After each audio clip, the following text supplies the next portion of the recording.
Татарстан Республикасы һәм татарлар турында тулы мәгълүмат.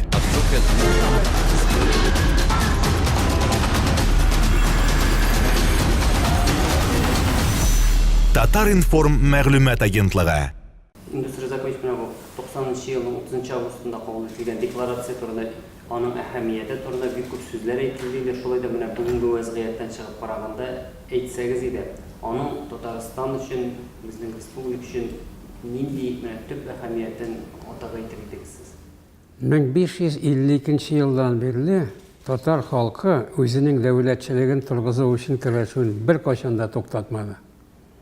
Шунлыктан революциядан соң да СССР барлыкка килгәнче үк 17 елның революциядан соң ук менә шушы мәсьәлә өр-яңадан күтәрелә. Һәм Идел Урал штаты дигән проект барлыкка килә. Аны тормышка ашыру өчен көрәшләр була.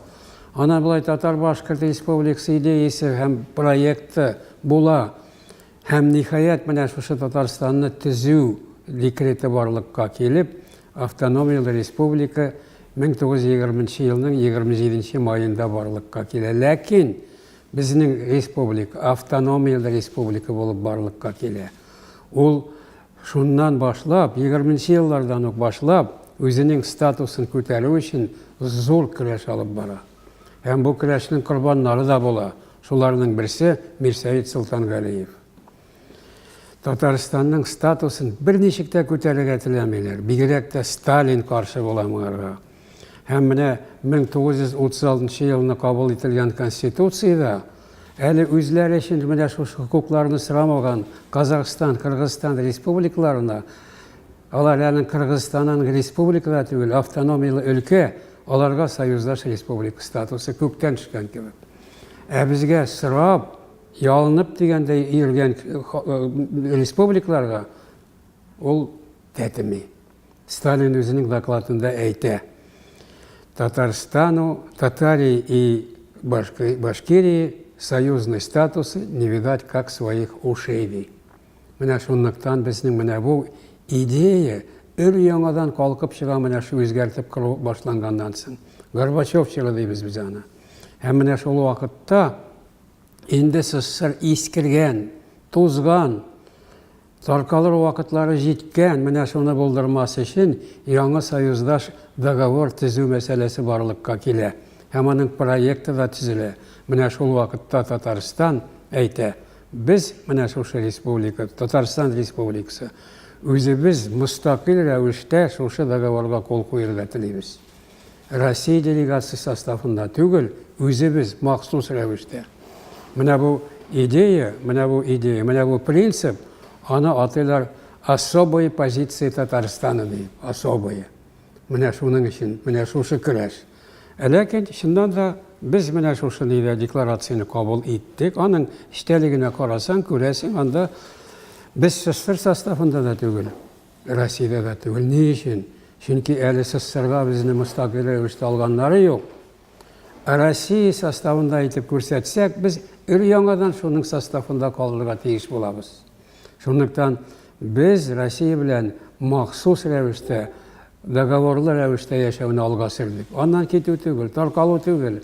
Безне гаепләп тә чыктылар, Россияны таркаталар, Татарстан тарката, алай түгел, һич кенә алай түгел. Без махсус менә шушы үзебезнең статусны күтәреп, бердәм яңа барлыкка килгән Советлар илендә яшәүне максат итеп куйдык. Ләкин менә без кабул иттек декларацияны. Bir yıl boyu Россия хөкүмәте, Россия җитәкчелеге бер сүз дә әйтмәде диярлек. Ул әлбәттә аралашып торды безнең җитәкчеләр белән, ләкин официаль фикерен белдермәде. Ни өчен? Чөнки чыннан да Татарстан үзенең шушы рәвештә статусын күтәрсә, Россия белән ни була? Ул таркалмыймы? Менә шундый сораулар күпләрне борчый иде.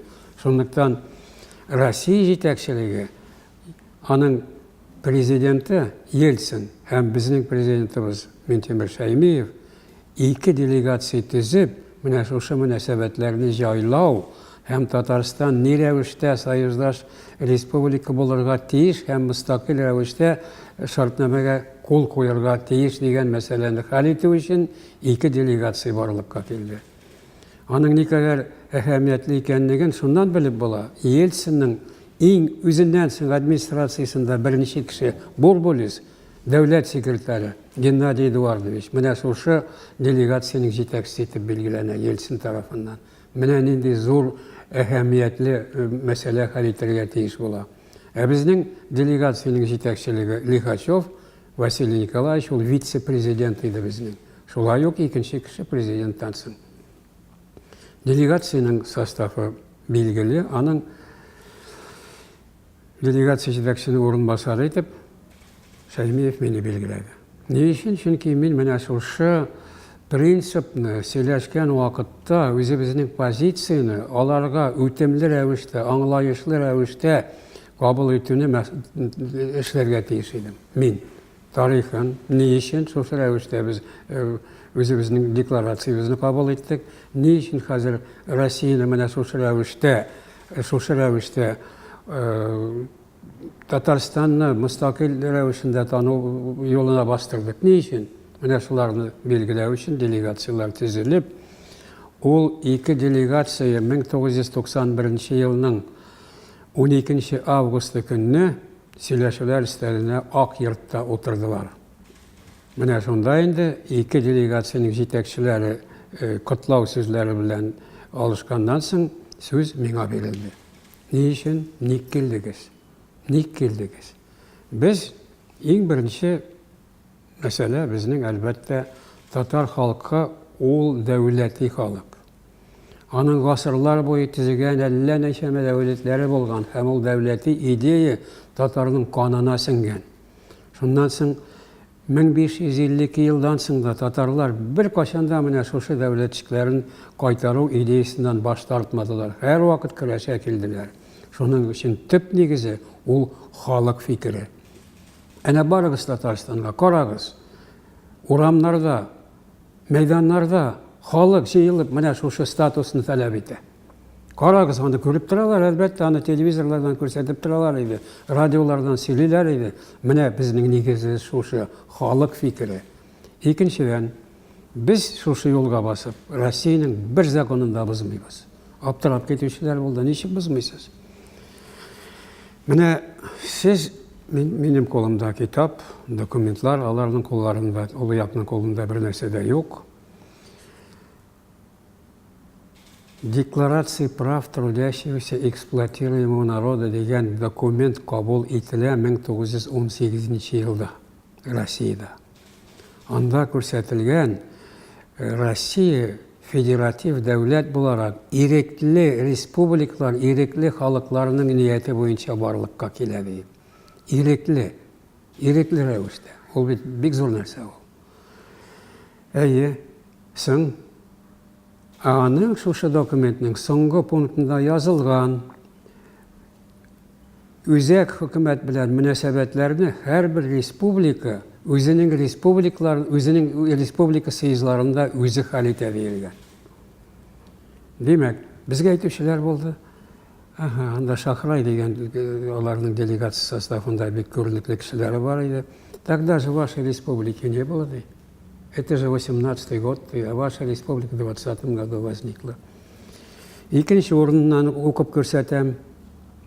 Икенче, менә шушы 3-нче бөтен Россия Советлар Союзында кабул ителгән иде.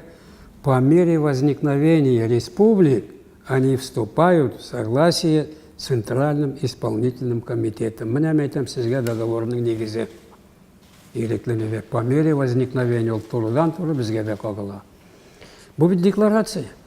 Юк, бу декларация гына түгел, чөнки шушы документ тулысы белән 1918 елда кабул ителгән Россия Конституциясына тулысы белән кертелде. Шулай булгач, ул закон нигезендә без менә шуңа таянып эш итәбез. Икенче берәү, Россия делегацияның агзасы Станкевич. Зачем вы эти большевистские штучки поднимаете?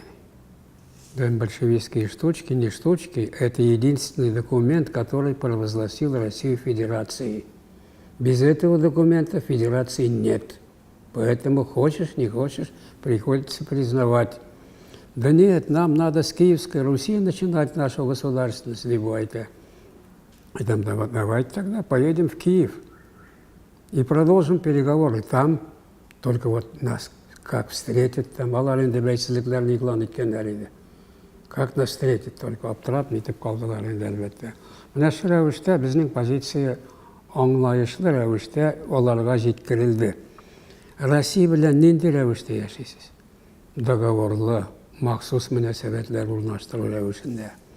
Аннан без аерылмыйбыз, аның белән махсус мөнәсәбәтләр белән бергә яшибез. Без бер кайда китмибез. Менә шу аларны күндердек шушы фикергә.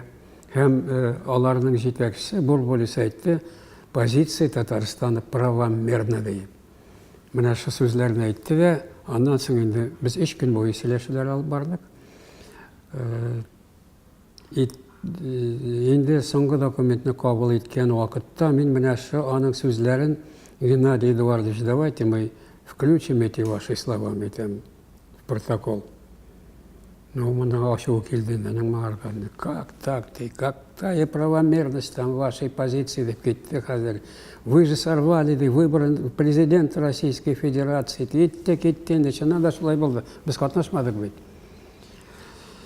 Ләкин күнделәр һәм протоколны без кабул иттек. Протоколда безнең 2 декларацияга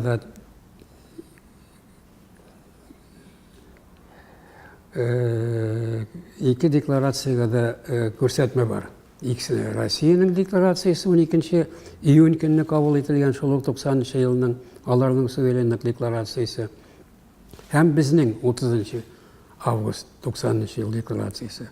Шушы документлардан чыгып кабул ителә бу протокол дип язылган анда. Бик әйбәт, бик яхшы. Шушы рәвештә без кайтып киттек. Ләкин 16 август без кайттык, 19 август көнне ВКЧП. Татарстан нинди позициядә булырга тиеш? Менә шушы көннәрдә. Нәрсә эшләргә тиеш? Алар инде менә уйлаганнар иде. Менә Татарстан хәзер кайсыдыр позицияны сайлап алыр, я ГКЧП, я Россия хөкүмәте позициясын сайлап алыр дип. Аны алай дип әйтергә әлбәттә нигез бар иде. Ни өчен дигәндә, менә безнең сөйләшүләр беткәч, 19 август көнне Ельцин белән Шәймиев очрашып, безнең сөйләшүләргә соңгы ноктаны куярга тиешләр иде. Татарстанның кайсы көнне союздаш договорга кул куюын билгеләүнең соңгы ноктасын куярга тиешләр иде. Ләкин менә шу КЧП аркасында бу булмый калды. Шәймиев килә монда урынында, һәм очрашу урынына килгәчтен Ак йортта монда Ельцин юк. Чөнки ул Казахстаннан гына кайткан, КЧП башланды, ул монда килми, курка ул.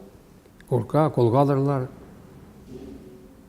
Шушы рәвештә. Ләкин безнең делегация, безнең Шәймиев инде мәҗбүр була бүгенге шул вакыттагы югары совет рәисенең янына кереп, аның белән сөйләшеп, кайтып китәргә мәҗбүр була.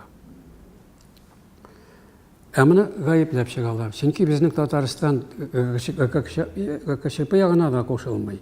Һәм Россия хөкүмәтенең ягында якламый. Ни өчен? Чөнки бу ике яктагы бәрелеш.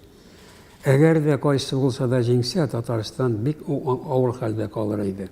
Безнең өчен, Шәймиев өчен, гомумән иң беренче принцип республикада стабильлекне, милләт ара дуслыкны саклап калу беренче урында иде. Менә шу кызыгы вакытында тигендей-мондый нәрсә килеп чыгып, Татарстанны менә шу гражданнар сугышы рәвешенә кертмәсеннәр иде дигән фикер. Ни өчен? Чөнки аның документларын без соңыннан тикшердек. Әгәр дә тигендей-мондый хәл килә калса, Куйбышевтан, ул вакытта хәрби округның башкаласы иде. Шуннан генерал Макашов округның команданы Казанга гаскәр җибәрүне хәл итә. Һәм кайсы көнне, ничә сәгатьтә гаскәр керә, кемнәр, танклар, кайсы танклар, бронетанклар һәм гаскәр белән бергә кайсы урамнарны әйләнеп чыгарга тиешләр, кайсы биналарны алырга тиешләр, кайчан, ничек, бөтенесе язылган. Аны инде берәү дә белми иде. Без аны соңыннан табып, бастырып чыгардым. Татарстанны гаепләгәннән соң менә ул кеше буны яклап чыкты дип. Юк, беркемне бер нәрсә якламаган. Татарстан үз позициясын яклый, үзенең бөтенлеген, үзенең милләт ара иминлеген саклап калуны беренче урынга куя. Ләкин Россия җитәкчелеге Шәймиевкә һәм Медиатуллинга, ул КПССның райком секретаре иде, җинаять эше ача буларга каршы. Тиздән ул җинаять эше бетә, туктала, ләкин факт. Ул булган хәл, менә шушы нидә Шәймиевне гаепләп чыккачтан инде хәтта безнең үзебезнекеләр дә гаепләп чыкты. Мин инде кемнәр икәнен әйтеп тормыйм. Шуга кеше буны яклап чыкты ди. Миңа радиодан чыгыш ясарга туры килде. Шәймиевнең позициясын аңлатып, ни рәвештә һәм ни өчен икәнлеген. Шуннан соң Бармин дигән берәү Вечерний Казань газетасында макала яза. Как профессор защищает президента дип. Анда мине дә гаепле инде. Имеш менә дөрес якламый Шәймиевне, Шәймиев гөнаһлы тегедә. Бу менә Ельцин дөрес позициядә тора иде. Менә шуның ягында булырга тиеш иде дип язып чыгам миңа каршы инде әлбәттә. Ләкин аңа да җавап таптык. Җавап чөнки дөреслек, җавап чөнки хаклык. Менә күпмедер вакыт үтүгә безнең позицияны аңладылар.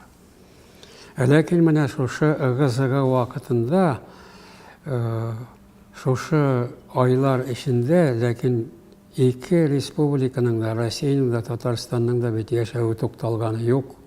Үзара мөнәсәбәтләр бит дәвам итә, бигрәк тә икътисади мөнәсәбәтләр ул вакытта бик әһәмиятле иде. Шундыктан менә шушы икътисади мөнәсәбәтләрне билгеләү, ачыклау өчен шулай ук сөйләшүләр башлана. Шулай ук ике делегация билгеләнә. Делегациянең берсенең җитәкчесе Россия ягыннан Тимур Гайдар, ул Россия хөкүмәтенең башлыгы, ә безнең делегациянең җитәкчесе Сабиров Мөхәммәд Галләмов. Менә шушы вакытта Мөхәммәд Галләмов миңа мөрәҗәгать итте. Делегация составына керергә сорый. Мин бит экономист түгел, банкир түгел, финансист түгел, нәрсәгә мин ондан. Менә ризалык бир инде. Кирәк булсаң, без сине чакырабыз. Без бара торабыз, кирәк булсаң чакырабыз. Ярар, мәйтәм, шуның белән эш бетте инде дип, икенче көнне мин киттем иртән. Лекция укырга җәяү барам, уйлап инде ничек аның эштәлеге булырга тиеш, кемнәр белән. Менә шуннан мине куып җитәләр дә әйтәләр, менә иртәгә сәгать 10-да Мәскәүдә булырга кирәк, сезне көтеп торалар дип. Мәйтәм, мин ничек мәйтәм, сезнең эш түгел, ризалык бирүегез җитә. Без моннан утыртып җибәрәбез, сезне анда каршы алалар, бернинди проблема да юк. Шуннан да шулай булды да. Һәм мин шушы нигә килеп керсәм, шушы Ак йортта аның бер залында Сабиров белән Гайдар басып торалар. Сабиров мине таныштырды аның белән, һәм аларның пленар утырышы инде биткән булган.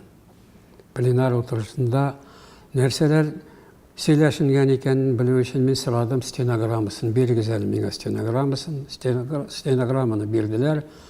Таныштым, һәм Сабировка әйтәм, Мөхәммәд Галләмов, можно ехать домой. Нишләп ди? Мәйтәм, мы приехали сейчас как просители.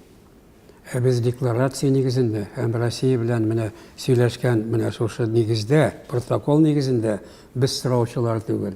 Без үзебезнең хокукларыбыз белән килдек. Менә шул хокукларны Россия хокуклары белән ни рәвештә тәңгәлләштерү турында сүз булырга тиеш, менә шушы сөйләшүләрдә дип. Ә сез башкача килгәнсез. Шуның өчен мәйтәм, бу уңышлы бетәчәк түгел дип. Аптырап калды инде, әзрәк тегәлсезлек киткән инде. Ярар, алай булса да инде сөйләшүләр башланды. Ике як делегациясында төркемнәргә бөлеп, финансистлар үзенә, милек эшлекләре хуҗалары үзенә, милек бөлегендә, банкирлар үзенә, менә шулай төркемнәргә бүленгән. bir atna boyu сөйләшәләр, кич белән очрашабыз, яңадан бердән дә үзгәреш юк. Бердән дә үзгәрештә. Бер көнне Дамир Бикбов, менә шушы милек буенча безнең нинең җитәкчесе, миңа килә дә инде сөйләгәч, помогите нам ди. Мин инде икенче көнне сорагач бардым. Да үзебезнең позицияны аларның менә шушы делегация төркем җитәкчесенә аңлаттым. Әйтәм, менә шулай безнең позиция. Күнде, дөрес, мин сезгә риза, ләкин без чиновниклар, безгә ни кушылган, без шуны эшлибез диде. Шулай булгачтан инде менә соңгы ахыргы документ кабул итәргә тиеш, аның инде иштәлеге билгеле булырга тиеш, һәм аны делегацияларның утырышларында кабул итәргә тиешбез дип. Шуның өчен инде аны төзү мәсьәләсе, аларның икътисади министр урынбасары вакыттан нары министрда булды, ул Андрей Шаповальянс дигән кешегә тапшырылды. Менә ике як делегация утырды, алар бу якта, без бу якта. Мин Шаповальянска сорау бирдем. С вами можно серьезные переговоры вести? Ну как же, конечно. Ну в таком случае, вы признаете преемственность наших переговоров. У нас в августе месяце состоялись переговоры. Да, и вот у меня протокол лежит. Хорошо. А там написано, что наша декларация признается. Андала юк дип язылмаган, ләкин ул аны бит белмичә кабул ителгән диген. Ала юк дип язылмаган. Да. Ну, если так, давайте мы там читаемся тогда нашу декларацию. Там написано, что земля, ее недра и собственность является достоянием многонационального народа Татарстана. У вас все, да? Это нет, не все. Раз собственность наша признается, я для кого должен собирать налоги с этой собственности? Для себя. Так. Что это означает? Мы там одноканальный налог. Все, да и коркап кеткен бит такая. Не все еще мы там. А что? Налоги мы там, это же бюджет, источник бюджета. Поэтому самостоятельный бюджет должен быть признан. Все? Нет, еще не все мы там. А что еще? Бюджет – это деньги, нужен карман, куда класть. Национальный банк. Һәм шуны язып куярга мәҗбүр булды, шушы рәвештә. Кич белән шәй эчкән вакытта безнең финанс министры Нугманов инде сөйләп, как это вы сделали? Мәктәп күреп тордым, бит күз алдында. Ничек чөнки мәктәп моның ни рәвештә икәнлеген һәм нәрсә өчен икәнлеген мин бик яхшы беләм. Шуңа күрә шулай булды да. Безнең ана шул аның белән сөйләшү вакыты 5-7 минут вакыт булгандыр бөтенесе. Biz şunun için bana kayıtıp, şundan sonra kayıtıp gittik, özümüzün milikini tanıtıp, yoğayla kayıtkınca her plenar oturuş. Gaydar, Sabirov, iki делегация. Hazır Sabirov şimdi нәрсе ди? Егор Тимурович, давайте мы сначала заслушаем нашего профессора. Мин өзіміздің позицияны сөйләп бердім, менә шулай. Да, мы признаем, ди. Гайдар айта. Мин ялгышлык хата җибәрдем, кызып киттем инде. Әйтәм, болды инде дип. Признаете, как дырку от бублика, диде. Аның ачуы чыкты инде. Бунда инде, как, значит, нам теперь в эту сторону, вам другую расходиться, что ли, ди? Только что вы будете делать с этой собственностью, с вашей гнилой нефтехимией, с вашей нефтяной промышленностью. Аптырап калдым инде. Менә монда Сабиров ярдәмгә килде. Будем торговать, ты. С кем, ди Гайдар? С вами, как при Казанском ханстве. Барсы да шакылдашып килештеләр дә, шуның белән менә бу инцидент бетте. Менә без чыннан да кайтып киттек инде. Үзебезнең бер каналы налог белән, милкебезне танытып, Милли банк белән кайтып киттек. Менә шу рәвештә. Шуннан соң инде безнең икътисади сәяси сөйләшүләрдә дәвам итәргә башланды, дәвамы булды инде. Һәм без менә әлбәттә аны дәвам итү Россия ягыннан җиңел түгел иде, чөнки нәрсә дип әйтергә кирәк, менә аларның шушы нидә позицияда Татарстанны гаепләүләр әле һаман да бетмәгән иде, ләкин Бурбулис бик акыллы кеше. Бик акыллы кеше. Без менә шушы сөйләшүләрне 92 елның 3 августы көнне тагын дәвам иттек. Мәскәүгә поезд белән безнең делегация, бу инде Лихачев монда, чөнки сәяси сөйләшүләр. Килдек. Россия делегация составына элек аның составында булмаган академик Тишков кертелгән. Көчлерәк булсыннар өчен, позициялары ныграк булсын өчен. Чөнки беренче очрашуда безнең позиция көчлерәк иде. Без ныклы әзерләнгән идек. Аларның ул әзерлек җитеп бетми иде. Алар җиңел генә җиңеп чыгарбыз дип уйлаганнар иде. Ул барып чыкмады. Хәзер менә Тишковны, ул этнология институтының директоры, Фәннәр академиясының, Россия Фәннәр академиясының. Шуның өчен безнең беренче сөйләшүләрдә катнашуы булмагачтан, ул инде кайбер нәрсәләрне белми. Ләкин без поезддан төшүгә безне каршы алалар. Вы гости правительства Российской Федерации дип. Һәм безне машиналарга утыртып, милициялар сопровождениесендә ближний дача дигән нигә биреп урнаштырдылар. Икенче көнне шушы төркемнәргә бүленеп, монда да шул икътисади төркемнәр, башка финанс төркемнәре, алар үзләре хәл итәргә тиеш мәсьәләләрне, без Лихачев белән менә шу сәяси мәсьәләне, Татарстан белән Россиянең мөнәсәбәтен ачыкларга тиешбез һәм Бурбулис белән очрашып шушы мәсьәләне хәл итәргә. Шуннан соң 4 август көнне без Лихачев белән Кремльгә килдек. Бурбулис кабинетына, Бурбулис инде хәзер Горбачев кабинетында утыра иде, чөнки СССР таркалган. Кабул итте безне һәм без танышлар инде бер-беребезгә, ләкин дәвам итәргә кирәк, ниндидер нокта булырга тиеш шушы вакыйгалардан соң безнең мөнәсәбәтләргә.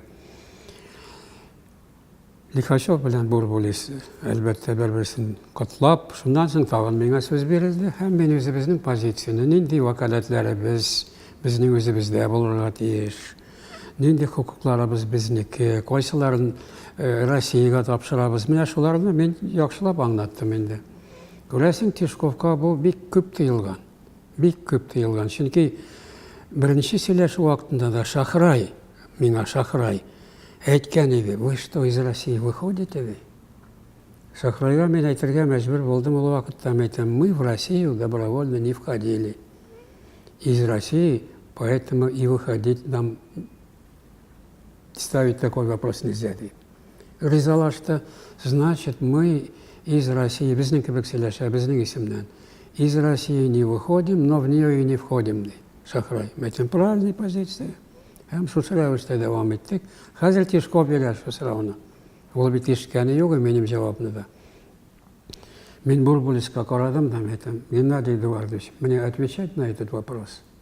Ул бит минем җавапны белә. Тишковка карады да әйтә, давайте Татарстану больше таких глупых вопросов задавать не будем, диде. Бик яхшы сөйләшүләр, менә безнең диләр, без бик күп вакаләтләрне ныгыткан идек. Ана теге 15 февраль 94 елның договорына кірмей калган әллә нинди вакаләтләр безнекедән да бик күп. Ләкин аларның аның соңыннан төшеп калырга туры килде, төшереп калырга туры килде, аның сәбәпләре дә бар иде. Ләкин менә шушы нидә безнең позицияны аңлап, без бит Россиядан китмибез, вакаләтләребезне генә шушы рәвештә бүлешәбез, кайберләре менә тапшырабыз Россиягә. Ул тапшыру дигән сүз, вакаләтләр барыбер безнеке, аларның хуҗасы без үзебез, без аны ирекле рәвештә Россиягә бирәбез. Менә принцип безнең шушы принцип. Шуннан соң инде Бурбулис бик акыллы кеше. Үзенең соңгы сүзендә әйтте: за год переговоров с Татарстаном мы сильно изменились. И теперь считаем, Россия должна быть асимметричной федерацией с элементами конфедерации. Без менә шу Кремльдән чыккачтан Лихачев әйтә, инде сызак, давайте навсегда запомним этот день. Без кочаклаштык хәтта, бер-беребезне тәбрикләп, җиңү бит инде бу. Шушы рәвештә Шушы рәвештә менә безнең соңгы сөйләшүләр, менә декларациянең әһәмияте менә шунда.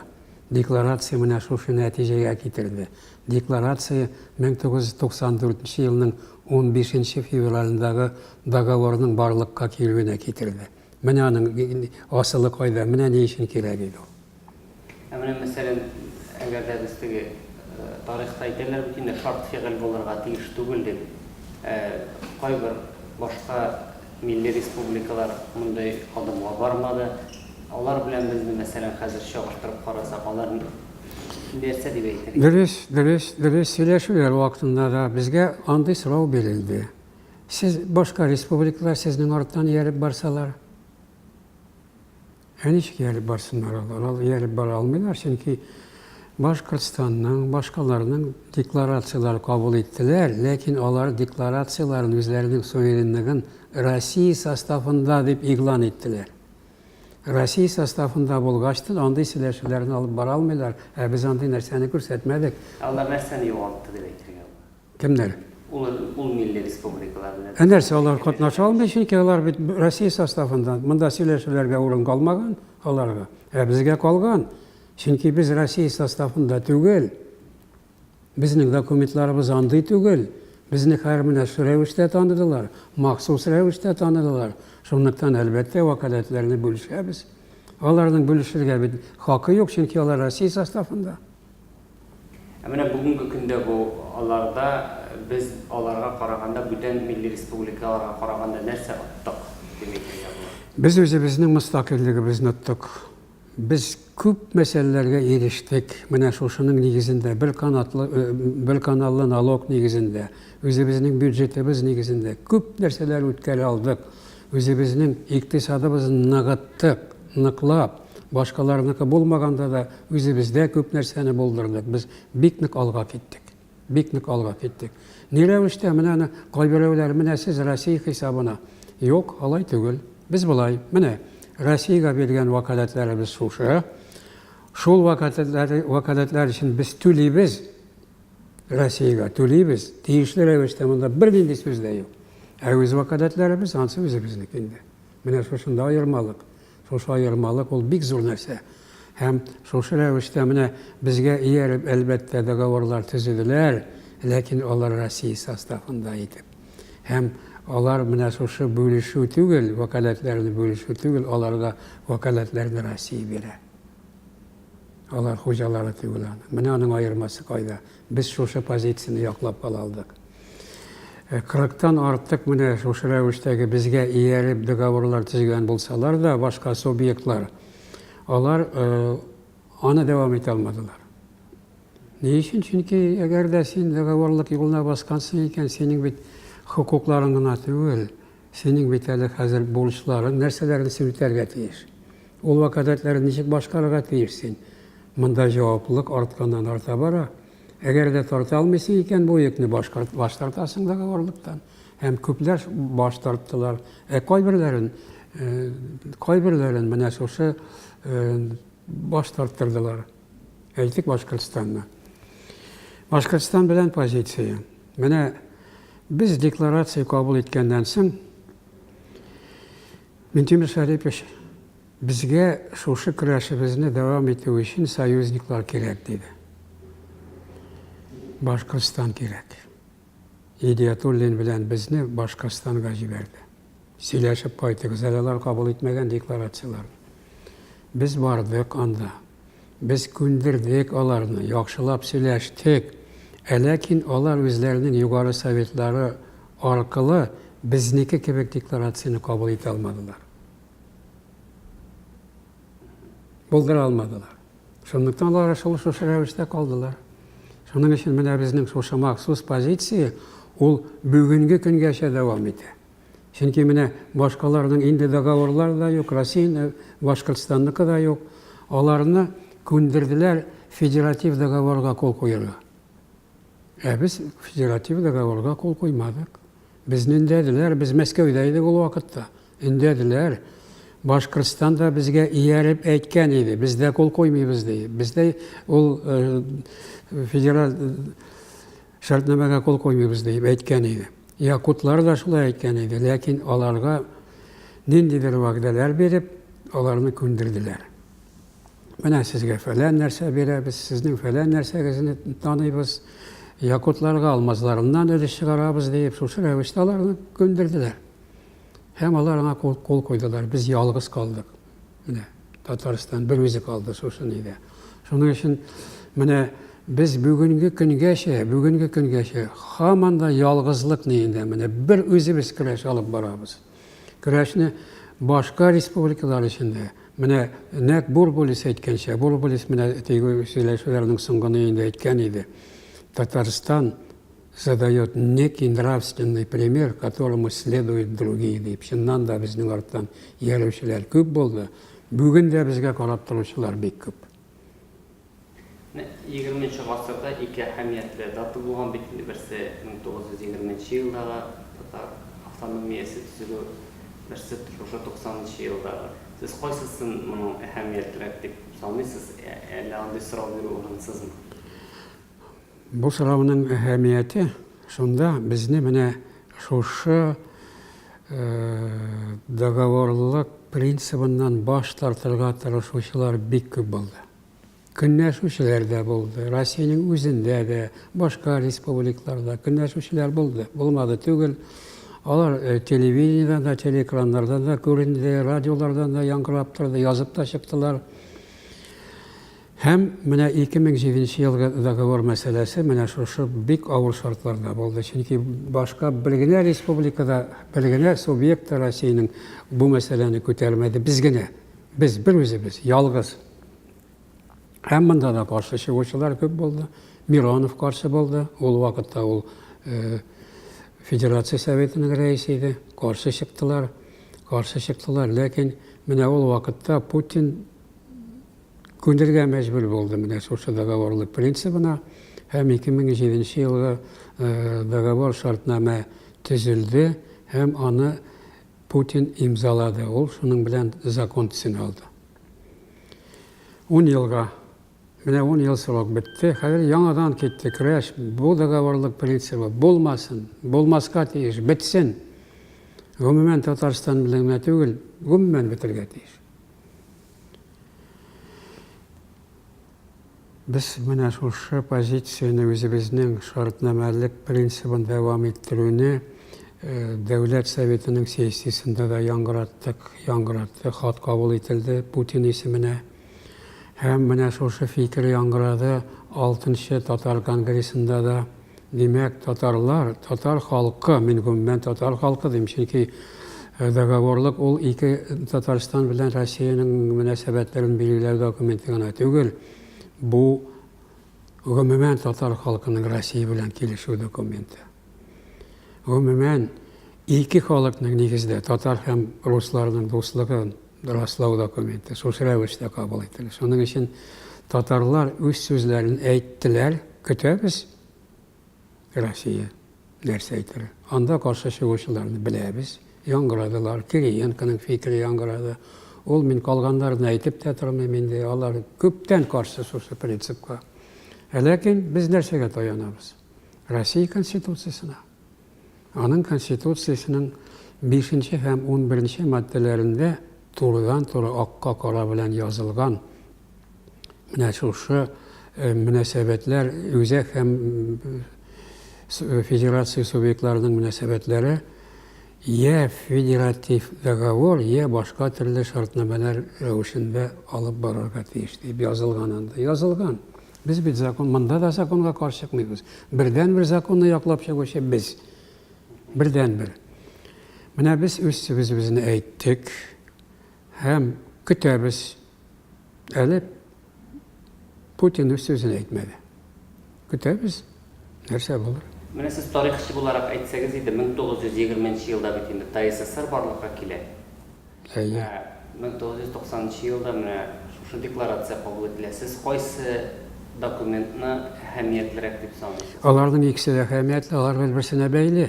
Әгәр дә 20 елда республика игълан ителмәгән булса, без бу суверенлекне нинди территорияда игълан итер идек?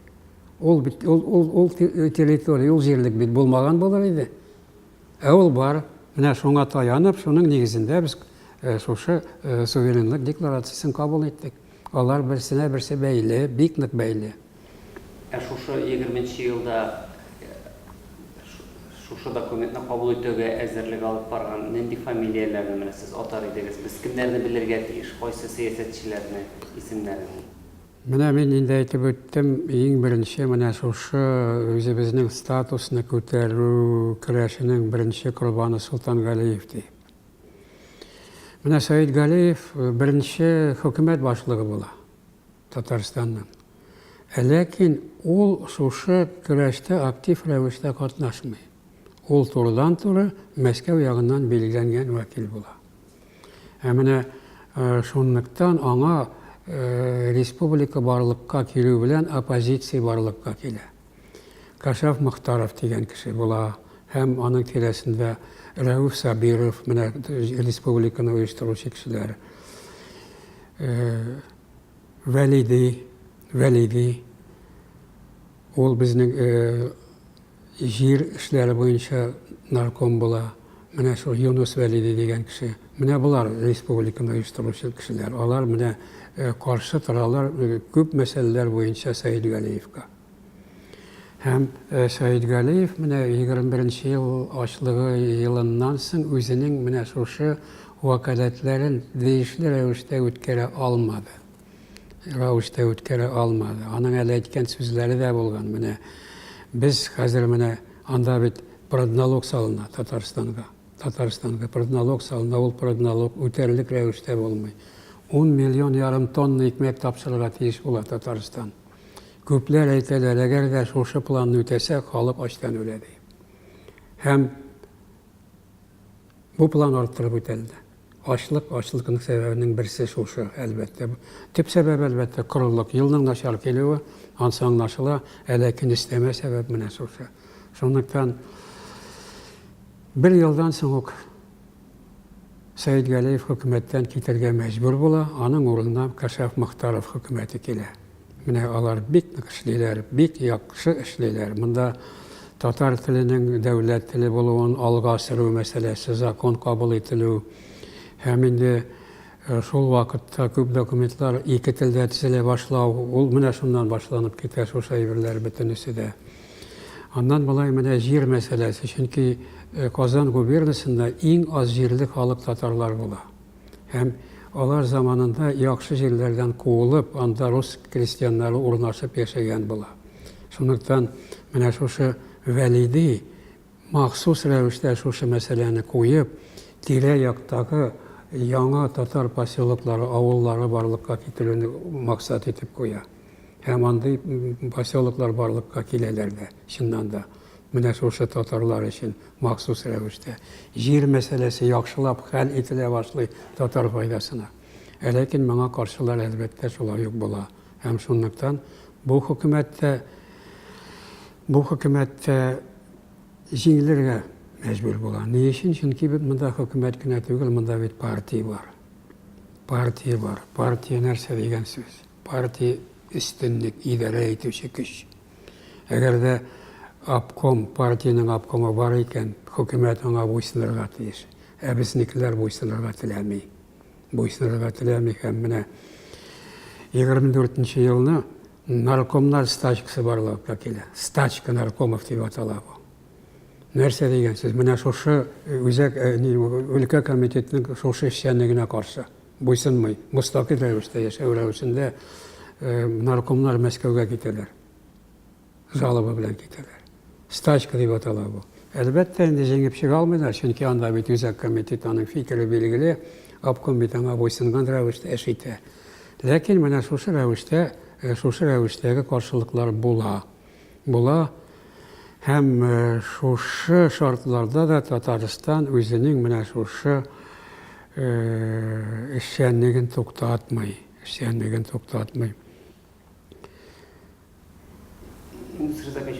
Siz şuşunda karşılıklar torda ettiniz. Hәзердә еш кабатлылар бит инде шул сүзне татар башын татар ашар дип әйтәләр. Татарлар бер-берсенә көнләшә дип әйтәләр. Сез килешәсезме менә bunday шул гыйбарә белән, шундый фикер белән? Син килешмәскә мөмкин түгел. Шуннан да ул хәл була бит инде. Әле һаман да менә без бер-беребездән көнләшеп яшибез. Тукай юкка гына әйтми бит инде. bir-birimizге ok atıp yaşamını toktatatık deyip yokka gına etme bit ol. Ok atolar ne kızganış hali hamanda var. Hamanda var. Bunun sebebi nerede de bilirsiniz? Bizning xalq shunday. Sebebi qandagi mana shu yo'llarini biz yengilga tiyishmiz. Birdamlik fikri üstünlük getirge tiyish. Ol vaqtda da kerak edi. Agarda biz birdam bo'lsak, 20-chi yillarda ok bik zulmishlarga erishaydik. Aytdik, Idil Ural shtatini borliqqa keltirib bo'laydi. Yol bo'lmay qoldi. Hem endi Soyuzdash Respublika bo'lganida shu ravishda birgalab borsak, dag'valab yengib chiqib bo'laydi. Hem ko'p narsalarni ishlab bo'laydi. Mesela aytdingiz, ul vaqtda ikki tillilik kiritiladi ve ul vaqtda hozirda mana bizda ikki tillilik bitildi. Ul vaqtda tilning turuşu, tatar tilining turuşu yaxshi o'ng'ayroq bo'lganmi 20-chi yillardami, alla hozirmi? 20-chi yillarda hatta masala qo'yila, mana shu ravishda, mana Kashaf Muxtarovlar zamonida qo'yila masala isimlik tuzu. Qaysi chinovniklar ikki tilni bilirga tegish. Hem bularning ko'bisi ikki tilni de bilmaganlikdan hatta ilka komitetine g'arizalarda beradilar. Biz bu tilni o'rgana olmaymiz, ketirga ruxsat etiniz deyib. Lekin mana ne qizg'anish ul vaqtda mana shu isimlik rastlanmay qola, ideyasi qola. Ul ideya bugunda ko'tarildi, mana ko'pdan tugul Davlat Sovetining sessiyasida Razil Valiyev ko'tarib chiqdi bu masalani. İdeyasi var. Hem şunsuz bo'lmaydi. Chunki deklaratsiyaning bitmini ana aytilga kerak turli variantlari bor edi. Bizning tip variantimizda tatar tili birdan bir tatar tili edi, davlat tili edi. Hem mana sessiya vaqtida kelishuv komissiyasi tuzilgachdan ikki yoq narsalar bo'yicha bo'linib turadi. Deklaratsiya Rossiya sostavida qabul etilgan tilovchilar, onlar demokratlar deb atalaydi endi bu vaqtda. Hem Tatariston turkumi. Endi Tatariston mustaqil ravishda dogovorni imzolarga tegish, hem u o'zini Rossiya sostavida ko'rsatilga tegish tugul degan.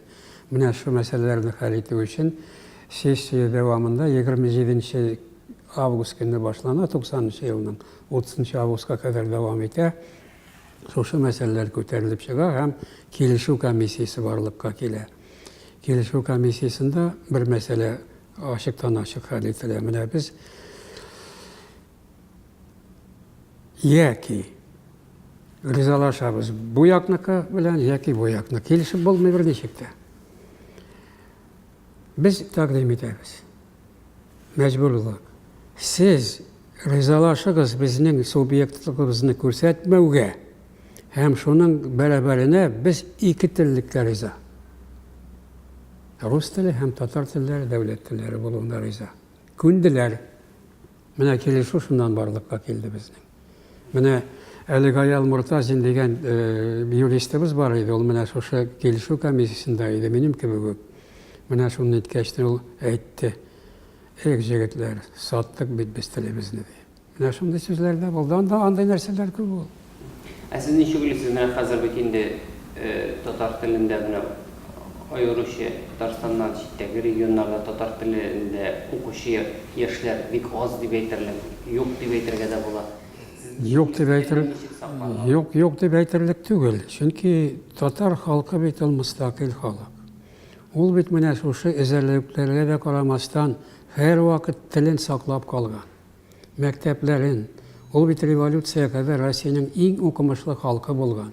Ne için? Çünkü mana o'zi shunday xalq ol. Bilimga umtiluvchan xalq. Mekteplerin buldurgan xalq bu. Hem endi Ruslar mağa kun näşipde qaraytırgan bo'lganlar. Shundan da Tatarlar bitinisi o'qi yoza bile. Biznikiler yok, Ruslarning ko'bisi o'qi yoza da bilmey. Mana shu ravishda kitap chiqaruv masala bo'yicha gazet jurnallar Tatarlar kitap çıkarığı boyunca Ruslardan so'ng Ukraynadan ko'pmetre derecede yani birinchi o'rinda. Milyonlagan tiraj bilan revolyutsiyaga kadar kitap çıkarırlar. 30'dan artık gazet jurnalı barliqqa keladi Tatardan şu vaqt. 95-yil revolyutsiyadan so'ng barliqqa keladi. Mana ne ravishda. Shuning uchun татар үзенең менә шушы телен яклауның инде төрле рәвешләрен күргән, кысылыклауларга да карамастан. Шундыктан бүген дә нинди генә кысылыклаулар булмасын, барыбер татар теленнән язмый. Теленнән язмый. Әгәр дә инде Россия хөкүмәте тыйса да моны, ул барыбер үзенекен дәвам итә. Хәтта менә күптән түгел Россиянең Мәгариф министры Васильев әйтте, ул телне милли республикаларның телен өйрәнү ул мәҗбүри булырга тиеш дип әйтте. Димәк, менә без барыбер үзебезнең позициябызны алга сөрәбез. Нишләргәдер кирәк дип санамыйсызмы сез менә телне ничек тә булса якларга кирәкме, яклауга мохтаҗмы хәзерге вакытта? Без барыбыз да якларга тиеш. Беренчедән барыбыз да татарча сөйләшергә тиеш. Без гаиләләребездә, без бит әле гаиләгә тиешле игътибар биргәнебез юк. Гаилә теле, дәүләт теле, үзеңнең туган телең булса, яшәү теле булса, ул беркайчан да югалмый. Менә Финляндиядәге татарлар гаиләдә тик татар телендә генә сөйләшәләр. Урамда фин теле, анда ике дәүләт теле, швед һәм фин теле, аларны да беләләр. Өстәмәле тагын инглиз телен беләләр. Бер кемгә дә бернинди комачаулык юк. Шуның өчен никадәр күп тел белә адәм баласы, шул кадәр аның акылы көчлерәк була. Шундыктан менә без бүген русларны да шуңа күндерергә омтылабыз. Гаепләп тә чыгалар. Менә көчләп татар телен кертәләр. Чиновниклар өчен, башка ниләр өчен әле без берәүне дә көчләгәнебез юк. Нигездә бүгенге көнне бердән-бер дәүләт теле ул рус теле, нигездә. Шундыктан без әйтәбез, менә үсеп килә торган буын, яшьләр ике телне белеп, менә яңа рәвештәге мөнәсәбәтләрне барлыкка китерергә тиеш. Шуның өчен без мәктәпләрдә шушы телнең икесенең дә тигез рәвештә өйрәнелүен максат итеп куябыз.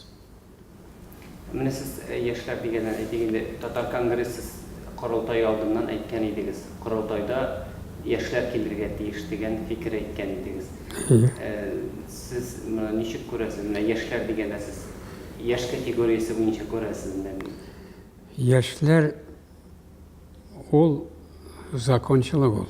Буыннарның алмашыны ул закончылык. Конгресс та шул рәвештә эш итәргә тиеш. Менә заманында мин рәислек кылган вакыттагы активистлар һаман да күбесе шул урында, яшьләргә әллә ни урын бирелмәгән. Моны конгрессның менә шушы зур бер хатасы дип саныйм мин. Моны эшләргә тиеш түгелләр иде. Анда инде әлбәттә әйтергә кирәк урыннарга. Сез яшьләргә дә тиешле урын бирегез. Алар булырга тиеш. Алар безнең алмашыбыз һәм конгресс та шушы рәвештә эш итәргә тиеш дип. Ни кызганыч, бу тулысы белән эшләнмәде. Яшьләр юк түгел иде, бар иде, ләкин тиешле күләмдә түгел. Бу нәрсәгә китерә мәсәлән яшьләр китмәс? Бер нәрсәгә дә китерми. Уңайсызлыкларга китерә, ләкин яшьләр бит үзләре күтәрелеп чыга. Яшьләр безнең үзебезнең яшьләрнең оешмалары барлыкка киләләр. Бар, аларның сүзләрен әйтә киләләр. Алар өчен иң беренче урында милләт, дәүләт, безнең өчен гомумән без бүгенге көнне әйтәбез, безгә иң беренче максат буларак милләтне саклап калу. Ни өчен? Чөнки милләт сакланса, аның дәүләте барыбер кайта. Мин моңа шикләнмим, һич кенә аның дәүләте кайтачак. Һәм тагын бер генә сүз дигән сездән менә татар яшьләре оешмалары белән эшләүчеләр тарафыннан шундый фикер әйтелгән иде. Элегрәк заманнарда татар яшьләре көннәренә мәсәлән киләләр иде, яшьләр һәм алар сәясәт белән, тарих белән кызыксыналар иде. Хәзер яшьләр күбесенчә алар татарлык белән кызыксына, яшьләр эстрада белән, сәнгать белән кызыксына. Моның сәбәбе нәрсәдә? Тарих аларның канына сеңгән. Максат аны уяту. Тиешле рәвештә буынга үзенең менә шушы тарихын бирә торырга тиеш. Без аны эшләргә тиешбез. Шундыктан біз айта алабыз, менә бүгенге көнне тарихи китапларыбыз шактый күп, 7 томлык менә тарих институты 7 томлык әсәр чыгарды, анда бөтенесе бар. Аннан соң популяр әсәрләр, аннан болай инде радио, телевидениедә эшләргә тиеш. Пропаганда өчен ул булырга тиеш. Яшьләр бүген ни өчен менә алар беренче урынга чыгаралар, телне куялар, тел мәсьәләсен куялар, дәүләт мәсьәләсен куялар, ләкин бит яшәү дә кирәк. Әгәр дә заманында безнең татарлар шушы кадәр мәгърифәтле халык булып, шушы кадәр китап, журналлар чыгарып яткан халык булган икән, аны кем эшләгән, кем хисабына? Эшмәкәрләребез, татар эшмәкәрләре шушыны эшләгән, тәэмин иткән. Анда бит дәүләтнең бернинди катнашы да юк. Безнең шушы рәвештәге милләт булып әверелүебезгә. Иң укымышлы халык булуга эшмәкәрләребез. Шуның өчен бүгенге көнне дә менә шушы яшьләр арасында шушындай эшмәкәрлек барлыкка килергә тиеш. Алар шушы рәвештә үзебезнең мөмкинлекләребезне ныгытырга тиеш. Һәм әлбәттә инде андый мисаллар бар да. Бар. Татарстанның үзендә генә түгел. Әйтик, Урта Вәлизән авылын карагыз. Соң 11 мәчет, аның 2 мәчете бер көнне ачыла. 10-нчы һәм 11-нче мәчетләр. Мин анда катнаштым үземдә. Бу авылда бүгенге көнне менә яшәү дибез әйбит. Яшәү әлбәттә анда татар теле укыйлар, анда татар телен өйрәнәләр, анда сүз дә юк. Ләкин менә шунда эшмәкәрлек эш анда мин белгән вакытта 1200 КАМАЗ гына бар иде халык кулында. Менә күптән түгел конгресс вакытында аларның җитәкчеләре белән сөйләштем, әйтәм, шулай һаман шулаймы? Әйе, шулай, ләкин КАМАЗларның саны бүген 1600 диде. Менә шушы рәвештә татарның менә ни. Чөнки мин башка авылларны әйтмим дә, анда бар безнең андай авыллар. Чувашстанда да бар, Шыгырдан авылы бар, Тукай авылы бар.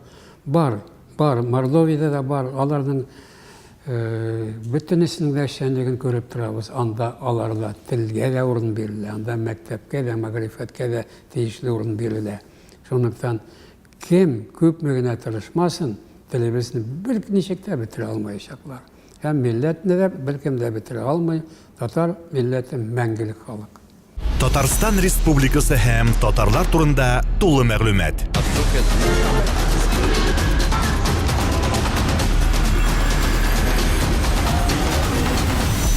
Татар информ мәгълүмат агентлыгы.